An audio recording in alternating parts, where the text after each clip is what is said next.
Halo, selamat malam. Jumpa lagi dengan SM ya. Salam sehat selalu, salam sukses selalu.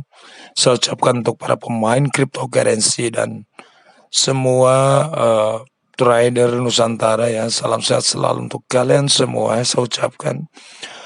Untuk malam ini saya mau membahas tentang X Finance ya, XVI ya, dan membahas sedikit tentang progres perjalanan GFI yang saat ini mengalami dam cukup penurunan ya, bukan dam, kalau menurut saya penurunan harga yang cukup lumayan drastis ya. Ada banyak kabar, gosip, isu yang tidak sedap di luar sana tentang Project Devi ya. Untuk saat ini kita pun tidak terlepas dari sebuah informasi media ya. Jadi para investor yang menganalisa sebuah berita itu tentunya akan sedikit was-was ya, itu manusiawi.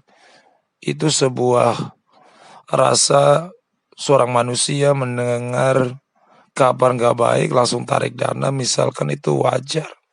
Dan akhirnya harga banyak yang mengalami penurunan karena aset mereka ditarik ya. Itu pertama. Kedua, melihat dari wacana yang kemarin saya baca di media bahwa Mr. Donald Trump, Presiden Amerika, positif COVID ya. Pertanyaannya, apakah itu mempengaruhi sebuah lajunya token atau cryptocurrency? Saya rasa memiliki efek ya. Itu ketiga, ada dari secara fundamental kita melihat berita di luar negeri, ada beberapa negara yang sedang bersih tegang ya, pengaruhi. Karena apa? Pemain cryptocurrency tidak hanya ada di Asia, tidak ada hanya di Indonesia, di seluruh dunia cryptocurrency banyak dijual belikan, banyak dimainkan ya. Banyak investor tidak hanya di Asia yang memiliki aset miliaran bahkan triliunan menimbun aset kripto ya. Dan masih banyak kabar isu yang tidak sedap saya baca di media tentang kripto, tentang exchange, tentang pembobolan hacker ya dengan aset kripto ya.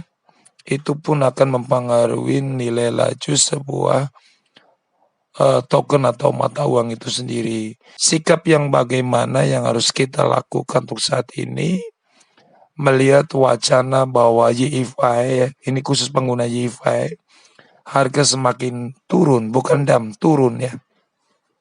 Untuk saat ini keputusannya sangat cukup berat. Ketika kalian cut loss pasti kalian rugi ya. Ketika kalian menunggu hold, kalian hanya dibutuhkan untuk kalian pilih mana. Kalian cut loss, kalian rugi. Sedangkan tujuan kalian bermain adalah mencari profit. Pilihan yang harus bagaimana harus kalian lakukan. Kalau saya sarankan kalian hold. Kalau kalian mau cut loss sekarang, takut nanti turun jauh, itu keputusan kalian. Kalian pasti akan rugi besar. Ya, kita kembali ke tujuan ya. Ada mungkin kita salah strategi dalam pengambilan posisi saat itu ya. Ketika harga sudah baik kalian beli ya. Ketika harga sudah menghijau kalian buru-buru beli ya. Bukan ketika kalian menganalisa harga kapan kalian harus beli ya, tetapi kalian menganalisa kapan lampu hijau naik terus kalian buru-buru beli karena akan naik tinggi. Akhirnya sekarang mengalami turun, kalian shock ya. Kalian sedih ya karena strateginya itu salah ya. Saya pernah bikin video waktu itu membahas tentang YFI. Saya kasih judul kalau tidak salah, cuan besar di YFI. 1 minggu setelah mulai mendekatin level 200 memang saya buat video. Itu sebelum masuk ke level juta. Pastinya saya bilang cuan besar. Kenapa saya bilang? Saya beli di angka 200 juta. Ketika naik 600 juta, kelipatan berapa saya punya profit. Kalian harus melihat dari sisi itu ya. Kalian ketika harga tinggi kalian happy, itu memang dunia cryptocurrency. Ketika turun sedih, manusiawi, nggak ada yang disalahkan ya. Tapi tak lepas dari itu, mungkin ke depan strategi kalian yang harus lebih diperbaikin lagi. Kapan waktunya membeli, kapan waktunya jual, ya. Dalam situasi saat ini, harga YIF ini di bawah 200 ya, kurang lebih 1 jam yang lalu. Ini sudah mulai merangkak di 195. Saya berdoa mudah-mudahan cepat pulih ya. Tapi seperti tadi saya info, ketika kalian dihadapkan putusan yang berat, kalian cut loss, kalian rugi besar. Kalian butuh kesabaran tingkat tinggi ya. Semakin kalian diamkan, nanti semakin turun, kalian semakin rugi karena kalian akan memilih cut loss. Tetapi ada masih daripada rugi besar, saya rasa di hold dulu ya. Biarkan kabar yang tidak sedap berlalu dulu. Ini sebuah percaturan era Devi sudah mulai mendekatin ya. Jadi untuk teman-teman yang masih nyangkut di YIFI, saya doakan semoga tersebut segera pulih dan investor segera kembali ke trust, kembali mengambil opsi untuk melakukan buy hingga kapasitas market semakin kuat ya, dan harga akan segera membaik ya. Jadi sambil memonitor ya, kita sama-sama berdoa semoga harga YIF segera membaik dan trust para investor segera mengambil posisi buy ya, hingga kapasitas market YIF dan lain-lain segera akan membaik dan kuat kembali ya.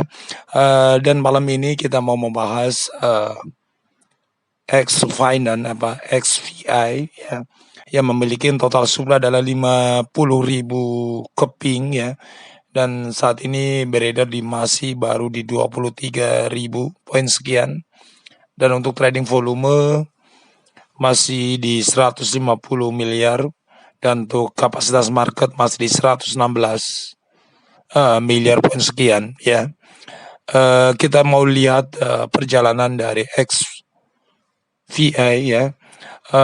Open harga pada 12 September ya, pukul 17 itu di harga 1.930 ya, dan mengalami penurunan 1 juta, dan sampai pada tanggal 4 Oktober jam 1 itu harga sekitar 850, estimasi sekitar 60 US dollar per koin ya. Dan pada tanggal 4 juga itu langsung naik dari harga 853.000 ke harga 4 juta ya. Cuma selisih jam aja, tanggalnya masih sama. Dan kemudian pernah naik up di 11 juta poin sekian pada 6 Oktober ya. Kalau kita lihat dari token XVI ya, ini bisa menjadi solusi untuk investasi jangka panjang ya, karena kita harus tahu juga XVI itu lahir di era DeFi ya, yang memiliki total supply juga minim. Jadi kita harus paham dulu bahwa total supply yang minim memiliki dua efek yang sangat kental, yaitu naiknya juga cepat, turunnya juga lumayan terjal ya. Jadi ini harus paham dulu ya. Beda dengan main Bitcoin atau Ethereum ya, dengan supply yang banyak. Ini supply-nya minim ya, hanya ada dua efek yang kerap sekali berdekatan. Ketika sudah naik tinggi ya turun, seperti YIFI naiknya tinggi, turunnya juga lumayan terjal, naik lagi ya.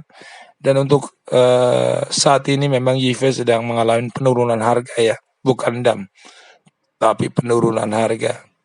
Dan semoga para holder YIFI banyak-banyak bersabar ya, semoga mengambil keputusannya tidak salah ya. Seperti tadi saya ilustrasikan, memilih cut loss akan rugi ya, buang-buang duit. Atau kita hanya modal bersabar dulu ya, anggap saja investasi, biarkan dulu sampai pulih ya, minimal sampai level di mana kita ambil posisi ya, baru kita jual. Jadi tidak terlalu sakit banget. Semoga bijak-bijak mengambil keputusannya, karena kita tahu rata-rata semua sedang mengalami penurunan ya untuk EFI dan teman-temannya ya. Jadi teman-teman harus bijak-bijak lah mengontrol diri biar tidak terlalu larut ya. Di bawah enjoy pasti juga gelisah karena harga asetnya turun terus ya. Tapi itulah dunia cryptocurrency ya. Kita terjun di dunia cryptocurrency sudah tahu dinamikanya. Naiknya bisa gila, turunnya juga bisa terjal. Itu harus kita sadarin dulu ya. Dan kemudian untuk XVI, sambil menunggu exchange ya, karena untuk XVI sudah lumayan banyak sih, ada Univap, ada Hotbit, ada Biki, ada DigiFinance ya. Sudah lumayan banyak tempat exchange-nya. Semoga ke depan terus semakin bertambah exchange bagus ya. Dan harganya juga mudah-mudahan ke depan memiliki potensi yang baik untuk XVI ya. Karena kalau kita lihat dari total supply sih memang sedikit ya, karena XVI lahir di era DeFi ya. Untuk kapasitas market memang belum terlalu kuat ya, masih di level miliaran, baru 116 miliar ya. Semoga ke depan bisa tembus di level triliun ya, sehingga harganya akan terus membaik ya. Karena tidak ada rumus di dunia cryptocurrency naik terus sepanjang masa, tidak ada. Itu bukan cryptocurrency. Dan tidak ada namanya cryptocurrency turun terus sampai nol, juga sebelumnya belum ada. Naik dan turun itulah dinamikanya ya. Kadang turun, kadang naik, ya itulah cryptocurrency. Kita harus sadar itu dulu ya sebelum bermain cryptocurrency. Jadi ketika kalian sudah terjun, nggak kaget ya, nggak was-was ya. Dan lebih penting lagi, strategi ke depan harus lebih matang lagi ya. Kapan waktu yang tepat harus ngambil posisi buy ya. Kapan waktu yang tepat untuk sell atau menjual. Karena apa? Goals kita bermain kripto adalah mencari profit ya, bukan buang-buang duit ya, bukan capek buang duit. Buat apa ya? Ketika harga sedang turun ya sabar aja dulu, ditunggu saja ya. Kita sambil berdoa semoga trading volume makin naik ya, para holder makin bertambah. Kita berdoa yang baik-baik saja ya. Dan sambil memonitor pergerakan era DeFi, sambil memonitor progres token atau cryptocurrency yang memiliki potensi bagus ya. Dan saya ucapkan terima kasih sudah menonton video pendek dari SM. Tak lupa saya ucapkan terima kasih untuk para teman-teman seperti Mas Hendro Suryo ya, ada Pak Haji. Tetap semangat, jaga kesehatan ya. Dan lebih terpenting adalah kontrol diri dalam melihat sebuah market yang sedang merah ya. Kontrol emosi, kontrol kegundahan ya, bawa santai dan bawa tenang ya. Terima kasih dan sampai jumpa.